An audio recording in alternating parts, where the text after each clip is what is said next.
যখনই প্রশ্ন ওঠে সাকিব আল হাসান কি শেষ, ঠিক তখনই নিজের আসল রূপটা দেখান মিস্টার 75। নানা জটিলতা থাকলেও জাতীয় দলে খেলে অবসর নেওয়ার স্বপ্নটা এখনও দেখেন।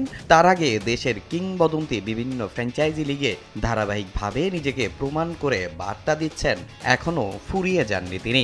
ব্যাটিং কিংবা বোলিং, এবার তার বদৌলতে আইএল টি-20 ফাইনালে এমআই এমিরেটস। প্রথম কোয়ালিফায়ার হেরে ফাইনাল অনিশ্চিত হয়ে পড়ে এমআই এমিরেটসের। শিরোপা জয়ের স্বপ্ন বাঁচিয়ে রাখতে এদিন আবুধাবি নাইট রাইডার্স তাদের সামনে লক্ষ্য ছুড়ে দেয় 121 রানের। তবে এই রানটা করতে গিয়ে 36 রানে 2 উইকেট হারিয়ে চাপে পড়ে এমিরেটস। ব্যাটিংয়ে আসেন সাকিব আল হাসান। প্রথম বলেই অভিজ্ঞ সুনীল নারিনকে বাউন্ডারি হাঁকান। ইংলিশ ব্যাটার টম ব্যাটনকে সঙ্গে নিয়ে ধীরে ধীরে দলকে করেন চাপমুক্ত। দুজন মিলে করেন 53 বলে 82 রানের জুটি। জয়ের কাছাকাছি চলে যায় এমিরেটস।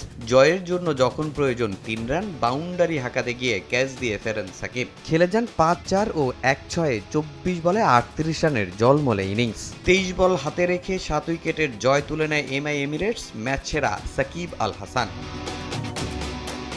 এর আগে বোলিংয়েও ছিল সাকিব আধিপত্য। ইনিংসের প্রথম ওভারেই তার হাতে বল তুলে দেন অধিনায়ক পোলার্ড। সেই ওভারে সাকিব দেন মাত্র 2 রান। এরপরও আরও 3 ওভার করেন মিস্টার 75। যদিও কোনো উইকেট না পেলেও ছিলেন বড্ড কিপটে। বল হাতে 4 ওভারে দেন মাত্র 20 রান।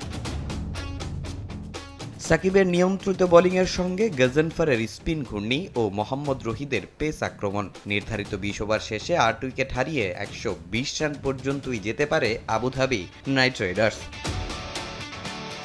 রোববার হবে এবার আইএল টি-20 ফাইনাল। শিরোপার লড়াইয়ে সাকিবদের প্রতিপক্ষ ডেজার্ট ভাইপার্স। ফাইনালে প্রথম কোয়ালিফায়ার হারের প্রতিশোধ নিতে চাইবে এমআই এমিরেটস।